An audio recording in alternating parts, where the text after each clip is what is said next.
पैसा कुछ लोगों के लिए जिंदगी का सबसे बड़ा सपना और कुछ के लिए सबसे बड़ा डर।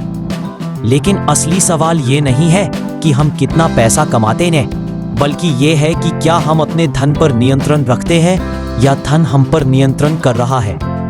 आज की कहानी है अरविंद की, जो पैसे के पीछे भागता रहा लेकिन एक दिन समझ गया कि असली आजादी पैसों के मालिक बनने में है, गुलाम बनने में नहीं। अरविंद एक छोटे शहर का लड़का था।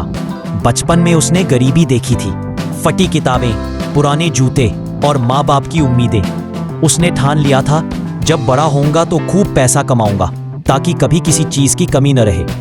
जैसे ही नौकरी मिली, जिंदगी बदल गई। पहली तनख्वाह हाथ में आते ही उसने सोचा, अब मेरी असली जिंदगी शुरू होती है। और यही सोच उसकी कहानी की शुरुआत थी। शुरुआत में छोटी छोटी खुशियां खरीदी, दोस्तों को पार्टी दी, नया फोन खरीदा, बाइक ली। पर जैसे जैसे तनख्वाह बढ़ी वैसे वैसे उसकी जरूरतें ख्वाहिशों में बदल गईं। कार चाहिए थी, फिर बड़ी कार चाहिए थी।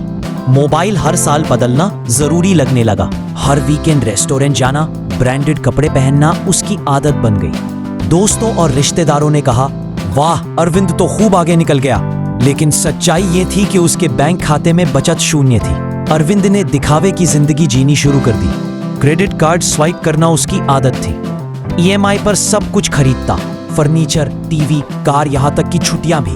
वो कहता है जीवन एक ही बार मिलता है, मजे करो। लेकिन हर महीने की सैलरी आती और ईएमआई, लोन और क्रेडिट कार्ड बिल सब खा जाते। उसके पास जीने के लिए पैसा नहीं बचता, सिर्फ दिखावे के लिए रहता। धीरे धीरे पैसा उसका मालिक बनने लगा। वो हर दिन पैसों के हिसाब से जी रहा था, ना अपनी इच्छाओं के हिसाब से। लेकिन जिंदगी हमेशा एक जैसी नहीं रहती। कंपनी में मंदी आई और अरविंद की नौकरी चली गई। अब असली सच्चाई सामने थी। बैंक ने कार जब्त कर ली, क्रेडिट कार्ड कंपनी रोज कॉल करने लगी, दोस्तों और रिश्तेदारों की नजरें बदल गई। कल तक जो लोग उसके साथ महंगी दावतों में हंसते थे, आज कोई उसका फोन नहीं उठा रहा था।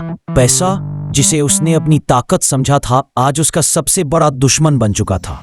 क्योंकि उसने कभी धन पर नियंत्रण नहीं किया, बल्कि धन ने हमेशा उस पर नियंत्रण किया। लंबे संघर्ष और अकेलेपन के बाद एक रात अरविंद ने खुद से पूछा, क्या सच में पैसा मुझे चला रहा है या मैं पैसे को? उसने फैसला किया, अब जिंदगी को नए सिरे से जीना है। उसने बजट बनाना शुरू किया, हर महीने थोड़ी थोड़ी बचत की, अनावश्यक खर्च बंद किया, क्रेडिट कार्ड की जगह कैश इस्तेमाल किया, छोटे छोटे कदम उठाए और धीरे धीरे कर्ज चुकाना शुरू किया। शुरुआत मुश्किल थी, लेकिन धीरे धीरे उसे समझ आया, पैसा तभी काम आता है जब वो आपके नियंत्रण में हो। सालों की मेहनत के बाद अरविंद ने अपने कर्ज चुकाए। अब उसके पास न बड़ी कार थी, न महंगे कपड़े, लेकिन था मन की शांति और आजादी। वो मुस्कुराकर कहता, अब मैं पैसों का मालिक हूँ, पैसों का गुलाम नहीं। और यही असली सफलता थी। तो याद रखिए, धन को अगर सेवक बनाए तो वो आपके सपने पूरे करेगा, लेकिन अगर उसे मालिक बना दिया तो वो आपकी आजादी छीन लेगा। यदि आप अपने धन पर नियंत्रण नहीं रखेंगे तो धन आप पर